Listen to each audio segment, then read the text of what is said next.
Cześć. W jednym z poprzednich filmów prezentowałem Wam urządzenie, jakim się ostatnio bawię, czyli analizatorem widma do zastosowań radioamatorskich. No i nieodzownym, tak jak mówiłem, przyrządem, który musi być na wyposażeniu przy pomiarach takim urządzeniem jak analizator widma, są tłumiki sygnału. Tłumiki sygnału w różnej postaci. Trzeba być uzbrojonym w zależności od wartości tłumienia, czyli tutaj wartość w tych decybelach, jak i mocy i częstotliwości. No ja zanabyłem kilka takich tłumików niewielkiej mocy, 30-decybelowy, na złącze SMA 10-decybelowy, 2W. Zanabyłem również większy, 10W, 30-decybelowy do pomiarów urządzeń ręcznych, krótkofalówek typu na przykład tak zwane handy, jak nasz znany każdemu radioamatorowi Baofeng. No i ostatnio zanabyłem coś większego, bo 30W, 30-decybelowy, również na złącze SMA w aluminiowej obudowie. Te są małej mocy, więc one są załączane zazwyczaj już za tłumikiem większej mocy, bezpośrednio do analizatora. I tak proponuję, żeby zawsze, niektórzy proponują 30-decybelowy tłumik, aby zawsze był podpięty do naszego analizatora. No ja podpinam 10-decybelowy zawsze na wejście, wyjście. Raz mnie zabezpieczył przed uszkodzeniem analizatora, o czym za chwilkę wspomnę, więc zawsze nakręcam go i tak zrobię, niech on sobie tam będzie na analizatorze. Dlaczego zakupiłem większej mocy? Dlatego, że kupiłem taki tłumik SMA również. Miał on być do testowania urządzeń handy, tak jak mówiłem, 10W, 30-decybelowy, mówię, na pewno mi wytrzyma. No i co się okazało? Okazało się, że owszem, on ma 10W, ale niestety jest on wykonany dość słabo. On w tym momencie jest uszkodzony. Ja go uszkodziłem. Czy przekroczyłem tą moc 10W? No on się nie zdążył zagrzać. Po prostu się uszkodził. Więc rozkręciłem sobie go. Szukałem sposobu, jak go rozkręcić i okazało się, że po prostu się wykręca, że ta obudowa aluminiowa jest w formie radiatora, natomiast wnętrze skrywa nam tłumik w postaci tak zwanej, różnie to mówią chyba chip. Jest to zwykłe aluminium wydrążone i nagwintowane, a tu mamy nasz chip, czyli nasz tłumik. Zobaczcie, jak to jest wykonane. Jest to niechlujnie wykonane, jest to słabej jakości. Ten chip jest, no widać, że pękł tutaj, on jest pęknięty. A więc przyłożyłem lekko nośną, to nie była jakaś wielka moc, myślę, że to było do 10W, w okolicy 10W i po prostu on pękł, w momencie pękł. W tym momencie jest on nie do użytkowania, nie nadaje się do użytkowania, ale zachowałem obudowę, zachowałem te złącza, ponieważ mam pewien pomysł. Z racji, że tutaj zakupiłem taki 30W tłumik, zakupiłem również tłumik w postaci takiego chipa. Jest to 100W marki RF Florida, czyli niby amerykański producent. 100W, no jest on również niewielkich rozmiarów, także nie wiem, czy on 100W przyjmie, ale jest to 30-decybelowy, troszkę większy, na pewno większy od tego, który jest tutaj. I będę miał taki plan, że chcę wkomponować ten RF Florida, niby oryginalny, 100W, tutaj w to pudełeczko, bo tu mamy tylko 30W. Więc sobie zajrzyjmy do środka, co skrywa taki tłumik, ale może wcześniej wrzućmy go na analizator. Zobaczmy, jakie ma faktyczne tłumienie i zobaczmy, ważne jest również to, jak to tłumienie jest zachowane w funkcji częstotliwości. Tutaj mamy podane, że on od DC, czyli od stałego napięcia, do 6 aż GHz utrzymuje te tłumienie i impedancja tego tłumika wynosi 50 ohmów. Tak tutaj nam zakłada producent, tak nam to prezentuje.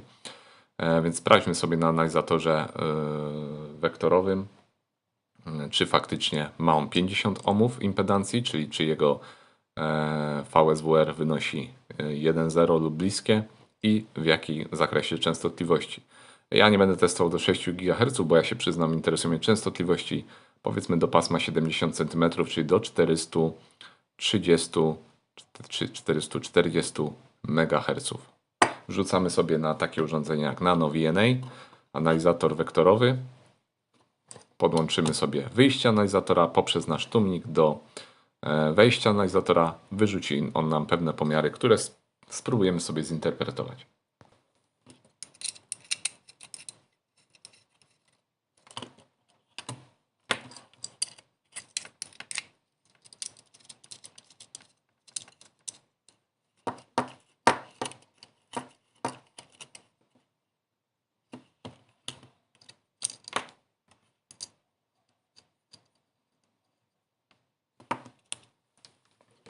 I odpalamy sobie nasz analizator.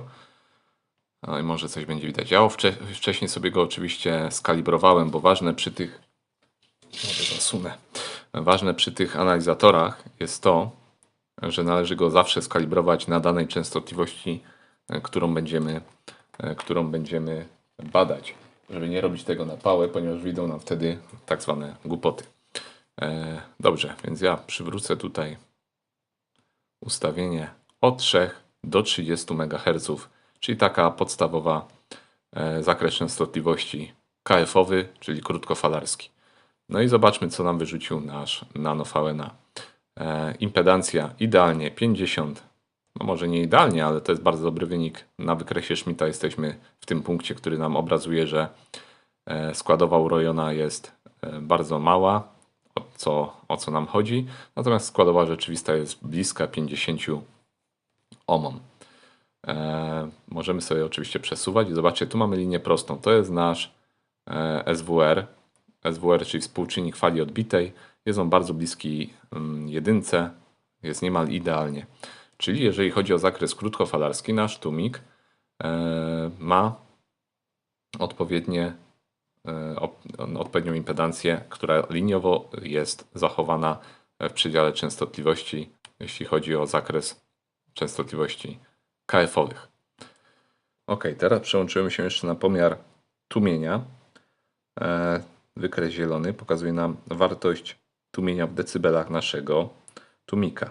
I zobaczcie, wynosi ona minus 30,6 dB, więc bardzo fajnie potwierdzone mamy, że nasz tłumik to jest faktycznie tłumik 30-decybelowy.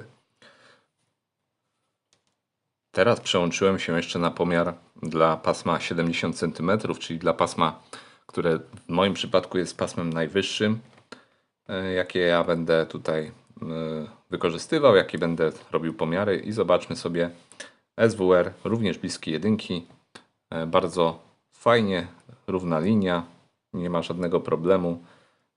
Na wykresie Schmidta również jesteśmy w punkcie wskazującym nam na to, że impedancja jest tylko rzeczywista, ma rzeczywistą składową bliską 50 ohmom. Czyli takie proste pomiary przy pomocy Nano VNA potrafią nam dać odpowiedź o wartości tłumienia naszego tłumika, czyli widać ładnie minus 30 dB, jak i o impedancji, czyli czy jest ona bliska temu, co powinno być, czyli nasze 50 ohmów i tylko składowa rzeczywista. Jak widać, mamy nasze 50 ohmów, SWR bliskie 1, 1,1, 1,0, więc bardzo fajnie tłumik się zachowuje w naszym przypadku do moich pomiarów. Zajrzyjmy w takim razie jeszcze, co mamy w środku naszego tłumika. No i co skrywa nasz tłumik, właściwie jego wnętrze. No i widzimy, mamy płytkę laminatu z poprowadzonymi ścieżkami i mamy nasz tłumik również w postaci takiego chipa, ale jak łatwo zaobserwować, jest on na pewno dużo mniejszy. Czyli faktycznie moc jego, jako deklarowana 30W, może być prawdą, natomiast tego 100W, powiedzmy, że to jest 100 W owszem, ale do temperatury na złączu, czy tam na tym chipie 100 stopni. Powyżej 100 stopni ta moc, która może być przyjmowana, drastycznie spada. No ja nie przewiduję, żebym ładował tutaj takich mocy, ale mimo wszystko raczej chciałbym podmienić ten chip na ten troszkę większy, o większej mocy. Ładnie on mi się tutaj wkomponuje, ponieważ widzę, że dziurki do przykręcenia spasują, więc nie będzie tu żadnego problemu. Natomiast mam taki niecny plan, aby ten tłumik wymontowany z tego tłumika